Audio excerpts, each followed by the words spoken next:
Today I am talking to Brad Wilson, who is one of our Chairman's Elite agents in our Upper Coomera business on the Northern Gold Coast.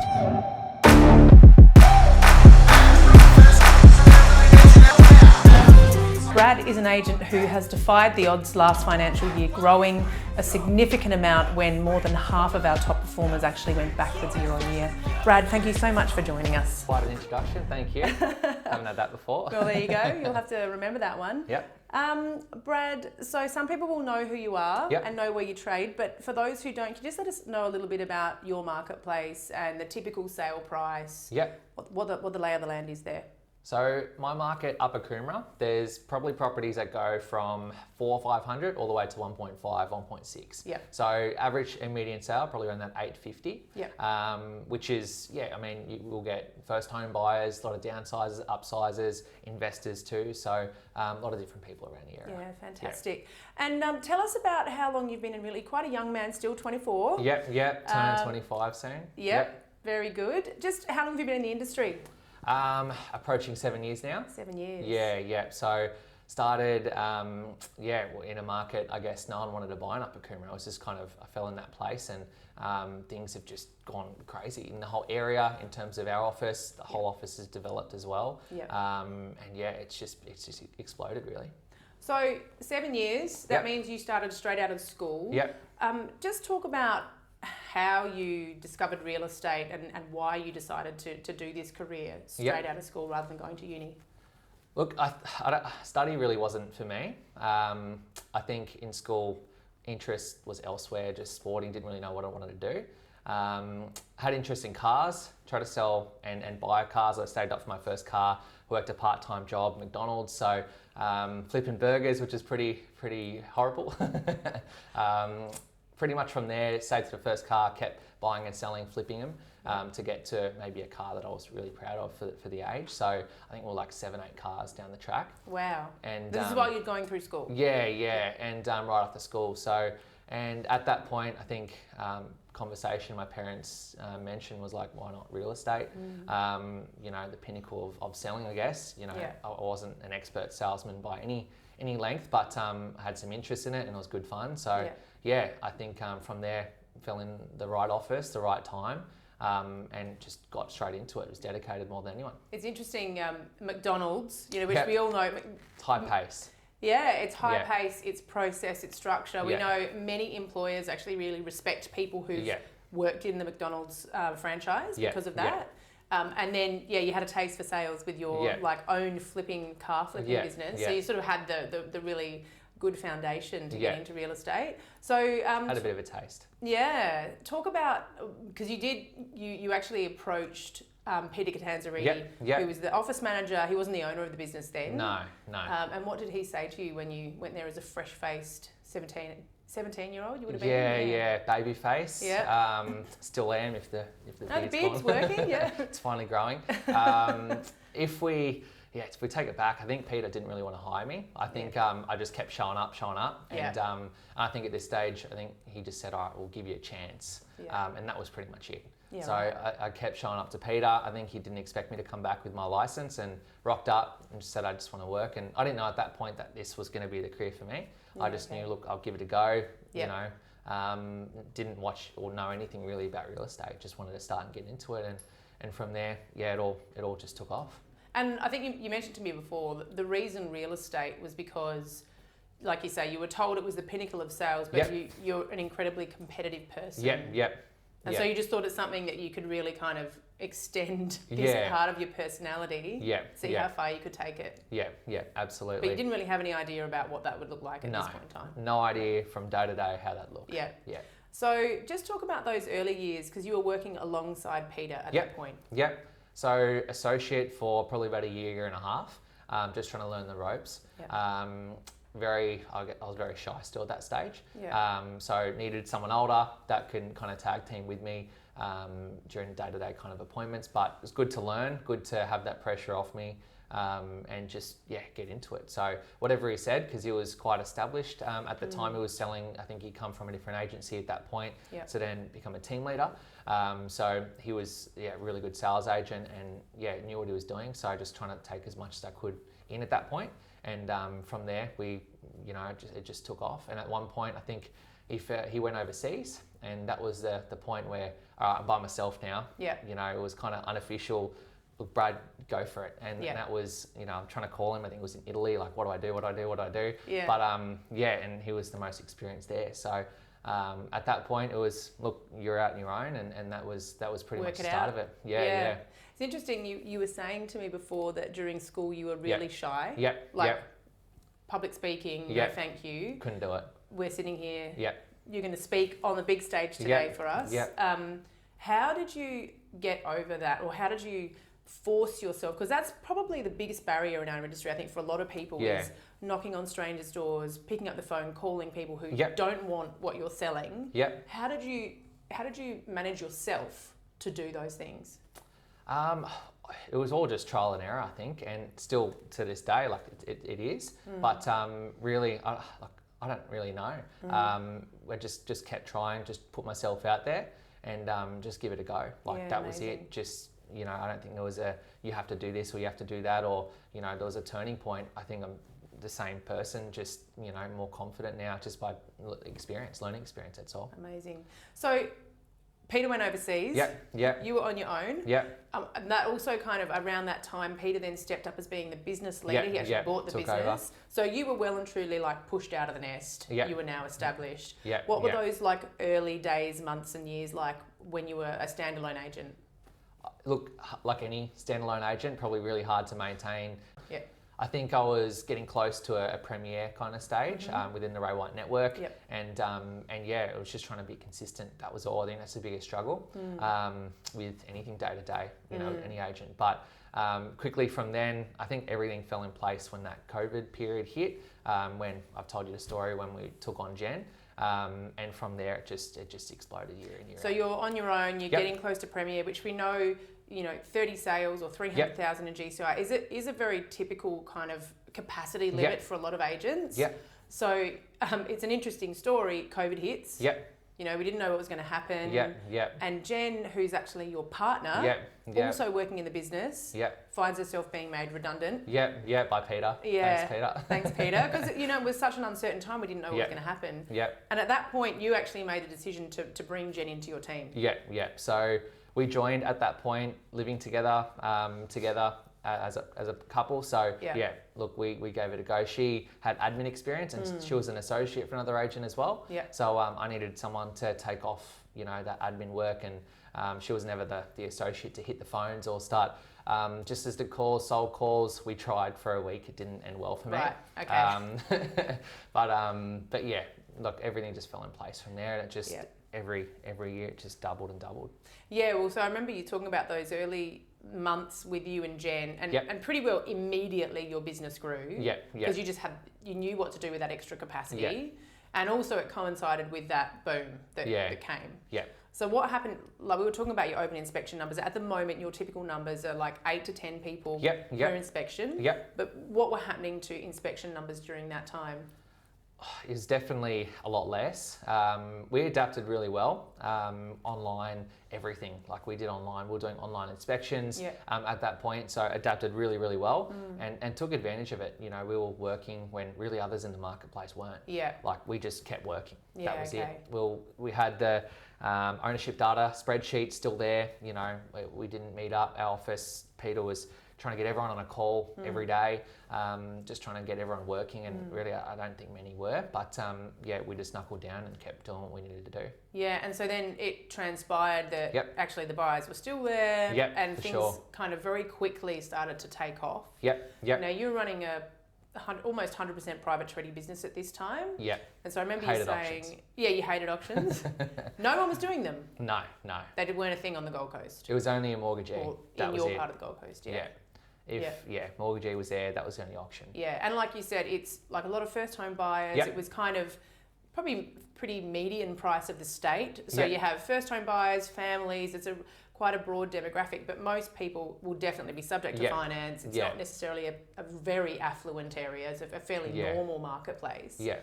And so as things got busier, I remember you talking to me about what your weekends would look like. Yep. With the volume of traffic and the volume of offers. What was that like?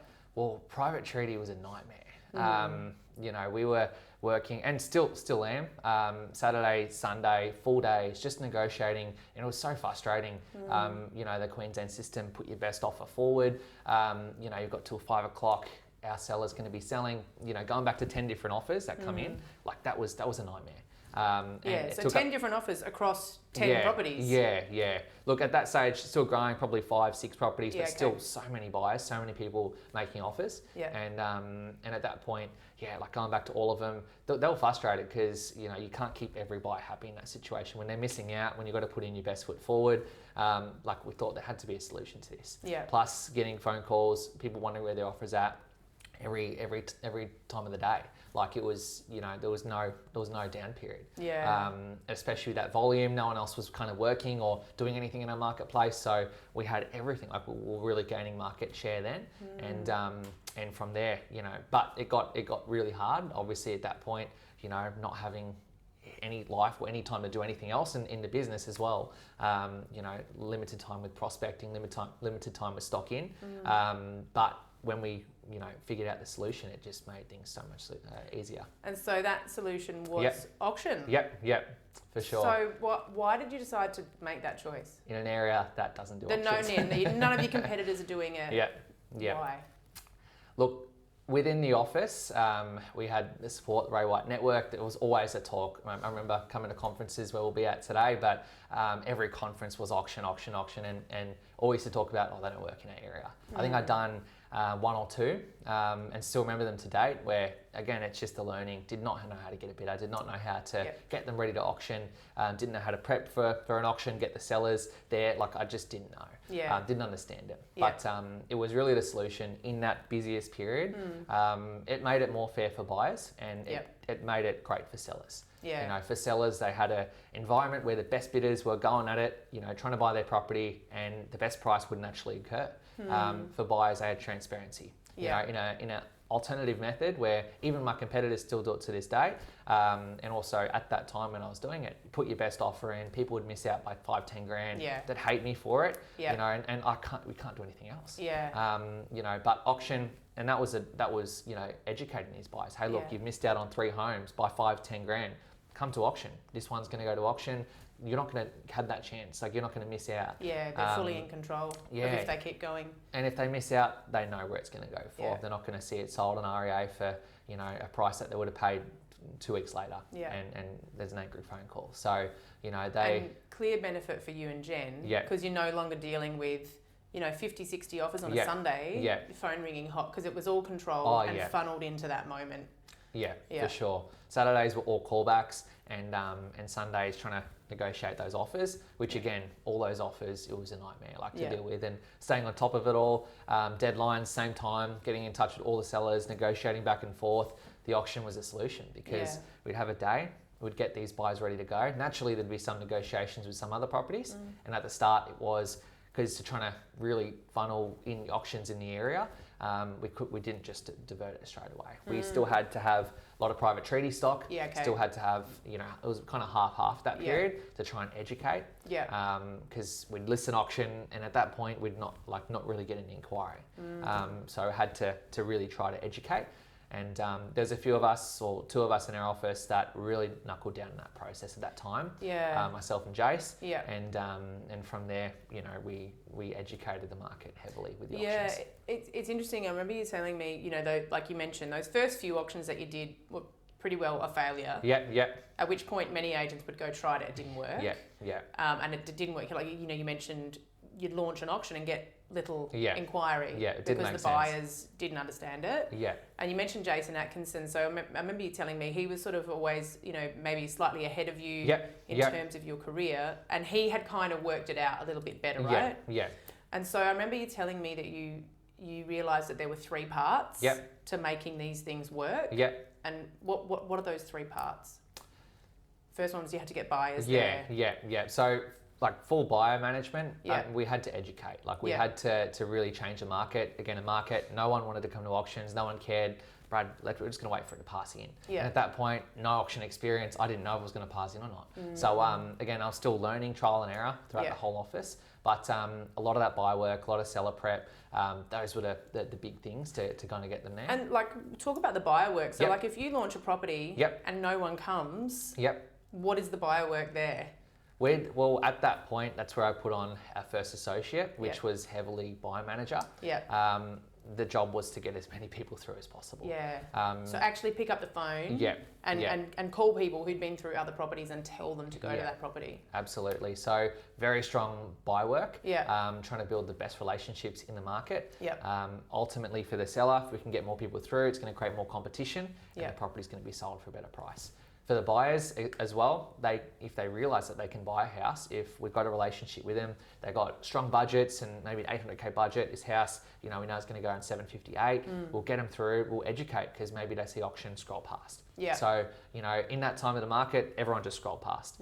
But that investment to try and get people there and having access to our database where, again, we're still selling a lot, so a lot of inquiries in that period. So we'd engage as many people and just try to educate. So the stock at that level was 50-50. And from there, just trying to get as many people to those auctions to educate the market. And so really a proactive approach around, I'm not going to expect anyone to just turn up. I've got to make sure, my team is going to make sure. And I remember you talking about the things that you incentivized your buyer manager, sales associate. What were the things that they had to focus on? So still to this day, there's they have to provide value for our sellers. So we track bidders, the amount of bidders they're bringing to auction. We track big thing in the network, our driven numbers. So how many people we're introducing to the property. So driven traffic. So that's people that they're actually sending. They wouldn't have come to the property if it wasn't for that phone call. Exactly. So without that person saying, "Hey, you've got to have a look at 22 Smith Street." So that was the big thing. And also offer numbers too. So the three aspects when dealing with that buyer and providing value for the seller, because at that point we're selling the most in a suburb. So the big point of difference was we can bring you more buyers. Other people were saying, "Oh, no one goes to auctions." Well, at that point we're getting people there because we're doing the work. And a lot of it is cold calling buyers or just trying to nurture those buyers. So some of them are buyers that we wouldn't have spoken to for a while, seeing if they're still in the market. A lot of time I remember having big buyer lists for every price range. Still do to this day in different formats and systems as we've gotten better. But in that process, just trying to get as many people through. It's interesting. I remember Gavin Croft saying to be good at, agents who really understand auction, understand that they have to get really good at buyer work. They have to love the buyers. Which was something during the boom as an industry. I think we were terrible with buyers because we're too busy. So you incentivise your guys. They had to drive a certain number of people. They had to generate a certain number of offers. What was the number, or what is the number how many offers they have to create during the campaign up to auction day? So it's all changed over time as we've gotten, as we introduced the auction process. We didn't know the sweet spot. We didn't know what would help. We didn't know what would we'd need to sell a property. So, I think at the start it was trying to drive, an extra 2 people through an open home as driven traffic. I think it was minimum, 1 offer per week. And from there, I think that should generate 3 bidders or so. At the moment, those standards are a lot higher because we've got access to a massive database and the biggest in Northern Gold Coast in terms of buyer database. And everyone's educated with auctions now. So I think it's a lot easier to get people registered in the platform. We've created the online auctions too. It's super easy. But at the time, it was definitely tricky and those numbers weren't getting hit every time. But when we did, there was a successful outcome. And now you're tracking, you're trying to hit 8 registered bidders for every one of your auctions. Wow. So every, if we're getting 20 groups through or 10 groups through, we're trying to get 3 or 4 offers. High offer ratio. So we want to get 25% offer ratio. People coming through, 1 in 4 making offers. 8 bidders. So 8 bidders is a lot, which is, it is. But I think with the, the amount of people we've got in the database, the amount of people that we know, we can drive that traffic. We can get these people there. And I'm gonna come to the online auction in a minute because I think that's fascinating and what that's done for your business and offer numbers. But I'd like to go back to that point where you're doing it, you're embracing it, you're getting good at it. Your competitors are still not really doing auction. No. But eventually they did. because they had to. Yeah. Because you guys were just tried. taking market share. Yeah. So to be competitive, they had to learn how to do auctions. Yeah, yeah. And they didn't. Yeah. Yeah, they didn't. Like, there was definitely people that tried, but never understood the process, and no one's committed to it. Yeah. Yeah. So no one's committed to it in terms of putting it in front of every seller at every listing presentation. Yeah. No one does that, but being in the area. It's interesting. I remember coming out to your office probably around about the start of this year, and you know the market was tougher. Yeah. We were, you know, we'd seen that correction. And I remember the conversation in the room from some of your teammates were like, you were kind of really getting pummeled by your competitors saying, don't go with Ray White. They're just going to make you do auction. Yeah. How did you overcome that or like stay the course? Look, it was, and Gavin kept us on track, no doubt about that. There's also, like, we're all human, you know, no one likes negative feedback, but we knew what would work and you know, the Ray White backing as well. You know, we wanted competition. We knew we can create the competition with an auction, and still, you know, people in that other competitive offer situation, it just still wasn't working. You know, even there was still more than one buyer in the marketplace, so it still needed a solution. Yep. So you know, and we're comfortable with passing properties in. You know, it's not the end of the world. Again, that process, if we're not selling 2.5 weeks down the track, because our campaign's only 2.5 weeks. If they're not selling at that point, we'll take that feedback on what we're seeing in the market and we'll price it accordingly. And that is better for the sellers because they know where the market's at for their home. Yep. So, you know, we were always comfortable with that. But yeah, it did get hard. And at this point, like, I think, you know, in terms of the start of the year, you know, buyer behaviour was different. And, you know, they could go out and buy something with a price, but they're still in that multiple offer situation and there was still no real solution. So we just stuck to it. And yeah, it's still to this day, still got big events around the corner. Yeah, amazing. So you talked about COVID when you had to pivot to online inspections and of course with that came online auctions. Yeah. Now, something that's been interesting about your business is that as things have eased and we've been able to mix normally again, your business has maintained the online auction process. Yeah. Why? Look, for sellers and buyers, I think it's super convenient for our area. We can get people, like, we can get 8 bidders because it's the easiest auction platform. These people can attend from the comfort of their own home. Yep. I've had people bid. I had this truck driver. He was in WA. I tell this story to every one of my sellers. A truck driver, he was driving, pulled over the side of the road, jumped on the phone, bought a $1.1 million house across the other side of Australia, transferred 60K, 5 minutes later driving again. Wow. I had one of my sellers on a cruise ship. I had a seller in America who was like 4 o'clock in the morning for her, but she woke up, she set reserve prior, she sold over reserve price, you know, and sold a property across the world. Amazing. I had someone in Vietnam that bought one of my properties on holiday, another one a few weeks ago in the US as a buyer. Wow. Like, that platform, you know, you can't get that in other auction environments. Yeah. And we've got a system. So, you know, every week we can slot in any property. For the sellers, this will get you more bidders. We've seen it on average for our office. We get more bidders, and if we're getting 8 per auction, that's a fantastic attendance. So, massive. So, you know, we try to create and get the most of the market at the property. And for the buyers, the convenience there, where even if, you know, you might not think you can buy it or you might be at the ballpark a little bit, you know, you've got an environment, it's low risk, high reward. So, you know, you've got like 5 minutes on the phone, what's the worst that can happen? You might buy your dream house. If you're not there, you're not in it to win it. If you are, you're in it to win it. Yeah, wow. And I think probably one of the biggest barriers that is coming up in my head, the thing that I hear from agents all the time is, you know, I'm trying to dominate my core market. Like, why would I not have that moment in front of the neighbours where it's like popping champagne cork, sold sticker on, like in front of the community? So how did you let go of that? And as a team, how do you let go of that? So I get people in my community, I don't even know they're watching. They log on every Tuesday, they're saying it's better than current affair. Like, they're watching, like they're literally just watching and we don't even know it. Wow. So every event, we will let every seller know. We'll let everyone that's thinking of selling, they'll watch and they'll see, you know, wow, this is amazing. You know, when others are sleeping, watching the news themselves, like, we'll get agents watch just to find out what the market's doing. It is every week, you know, our market recap. So people are not, oh, that was a great price. Oh, maybe the market's shifting a little bit. That wasn't as high. You know, we can get an idea of where, you know, the market is and sellers are watching from the comfort of their own home. Yeah, and I've heard Peter talk about how many agents, competitive agents watch, and how many people have actually come and joined your company because it's such an amazing platform. Like you say, you got the whole community tuning in, and you treat it like entertainment, right? Yeah, You've made ads. Everyone loves Gavin. Yeah, everyone loves Gavin's Gavin. great. They think he's a magician. He is. Yeah. But you just keep making sure that you're making it entertaining whilst doing the best thing for your clients. You've thought about the flow.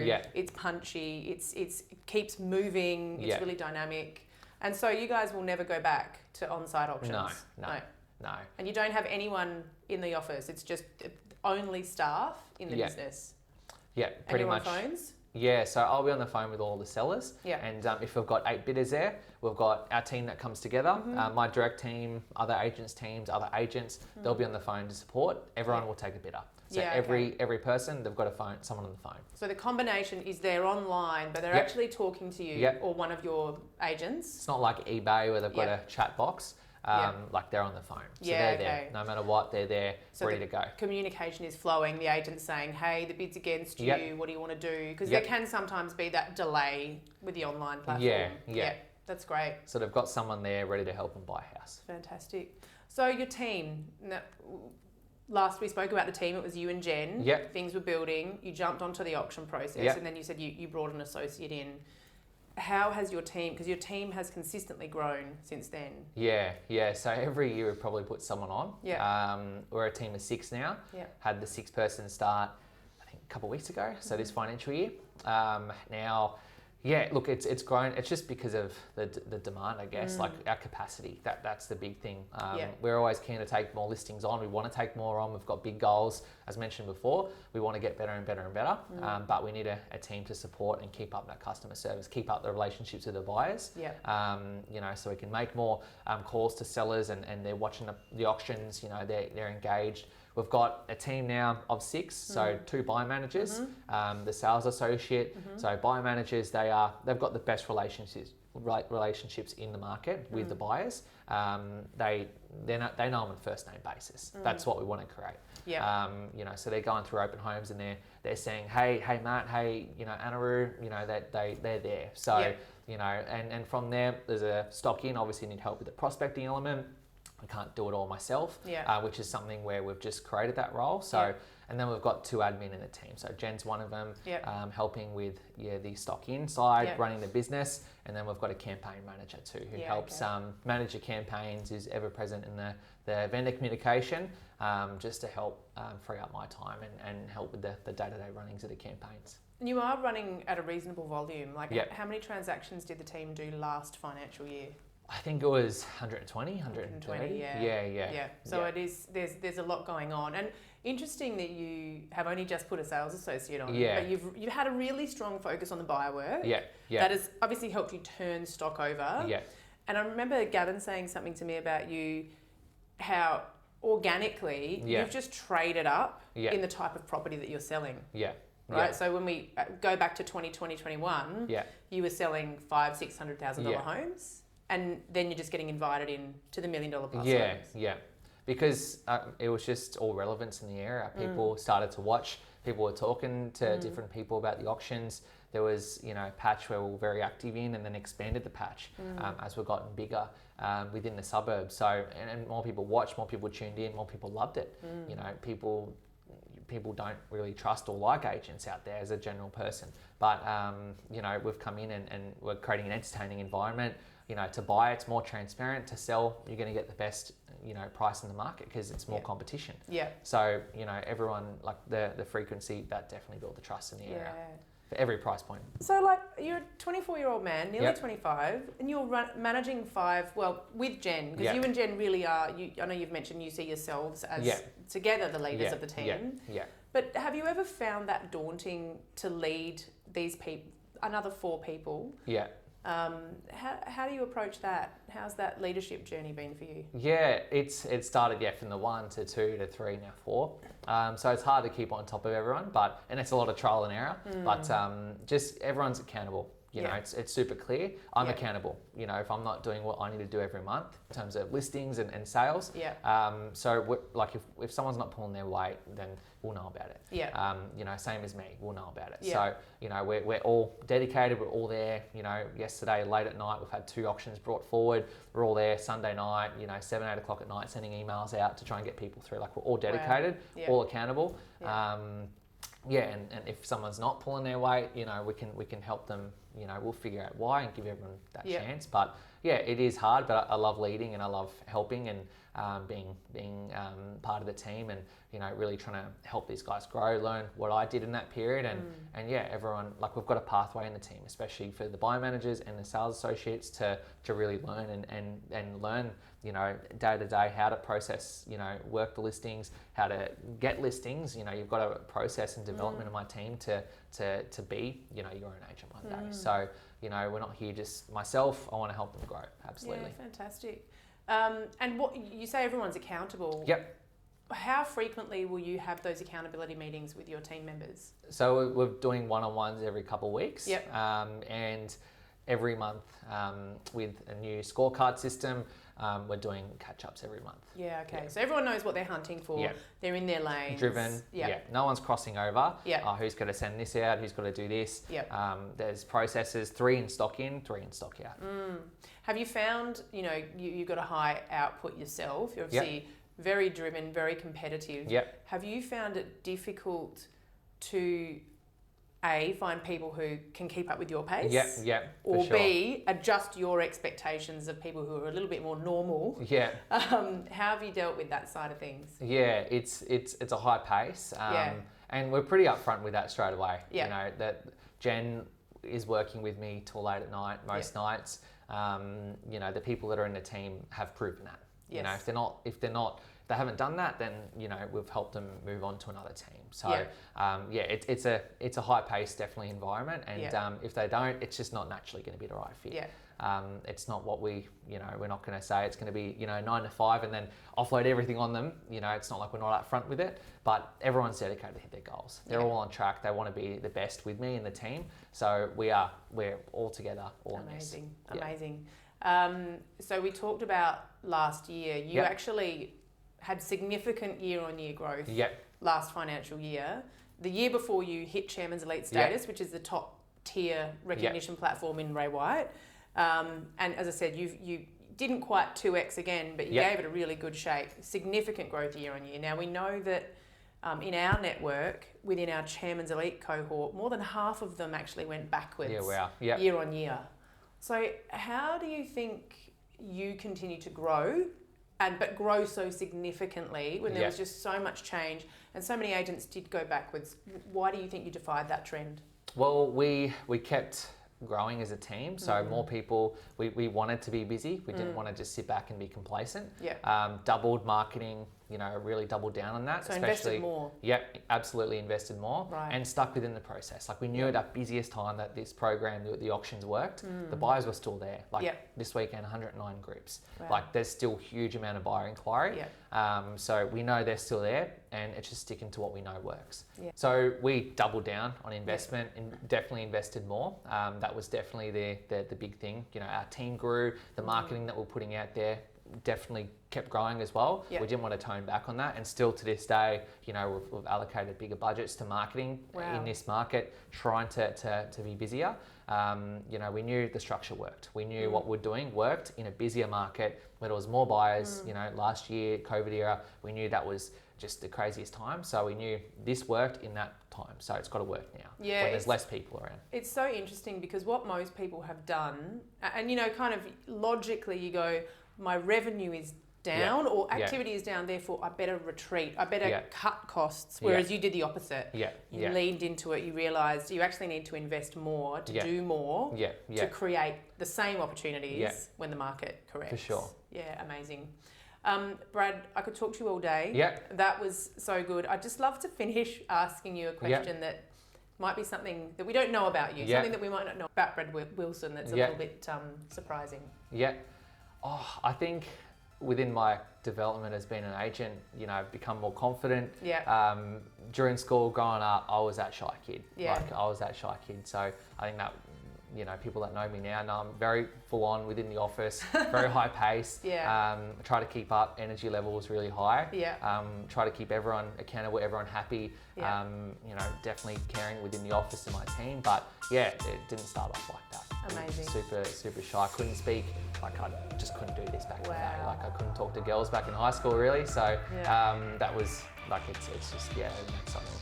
So good. We've never have thought that given what you've achieved. Yeah. Brad, thank you so much. Congratulations on what Bianca. you've done. You are an inspiration to us all, and thank you for taking time to talk to me today. Thank you. Cheers. Thanks so much.